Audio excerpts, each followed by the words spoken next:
Médiatisation. Donc voilà, on va essayer en quelques mots de résumer ce que nous dit le parquet sur ce qui s'est passé, ou en tout cas les premiers faits tels qu'ils sont établis par le procureur de la République de Belfort.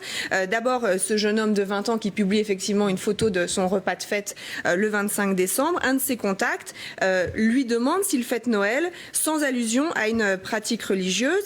Et à partir de là, visiblement, la conversation va dégénérer entre ces deux jeunes, sans qu'il soit fait le lien avec la pratique religieuse, nous dit le parquet. On a des éléments de ce qu'ils se disent. Alors, il y a beaucoup d'injures, d'insultes entre les deux, des menaces aussi. Effectivement, je vais te montrer c'est quoi un vrai rebeu. Le jeune de 20 ans qui lui répond je crois que tu as oublié qui je suis, on va voir en face si tu assumes tes paroles. Et à ce moment-là, le contacte le jeune de 18 ans qui répond mais toi t'es qui à part le fils d'un policier? Et puis à nouveau les insultes qui s'enchaînent.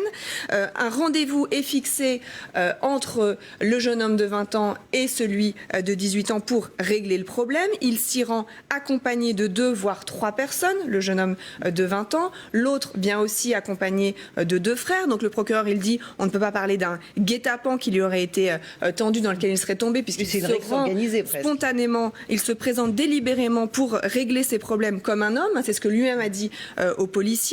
Le parquet qui dit également qu'il ne peut pas être affirmé que la qualité de fils de policier serait à l'origine des violences ou aurait été un élément déterminant.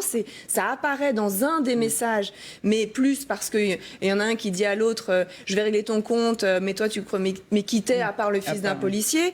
Tout ça dans un langage avec beaucoup d'abréviations, de gros mots, voilà. Le parquet, encore une fois, je lis le communiqué, il apparaît au terme de 4 journées d'enquête que la seule référence avérée à la profession de policier est celle figurant dans les échanges de messages.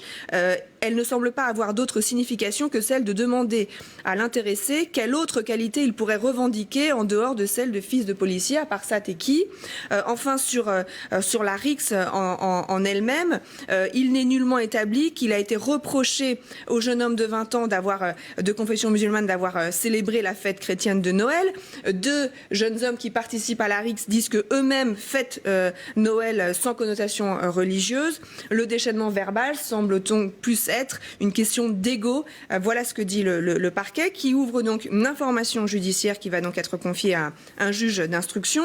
Les 2 jeunes frères qui ont effectivement frappé, parce qu'effectivement il y a eu des coups qui ont été portés, vont être mis en examen du chef de violence en réunion n'ayant pas entraîné d'ITT. Là aussi, on précise, il a été dit que ce jeune homme, il avait un certificat médical lui accordait 4 jours d'ITT. Ça n'apparaît pas, nous dit le parquet. Donc je crois effectivement qu'il était important d'établir ces faits, mais c'était pour ça que c'était très important que le parquet de Belfort communique et de voir que les choses sont sans doute un peu plus nuancées que ce qu'on a pu en dire, parce qu'on manquait aussi d'éléments d'information, et notamment sur les raisons de cette rixe, la dimension religieuse et la dimension de la profession de policier n'étant pas finalement si clairement établies. Voilà, merci beaucoup.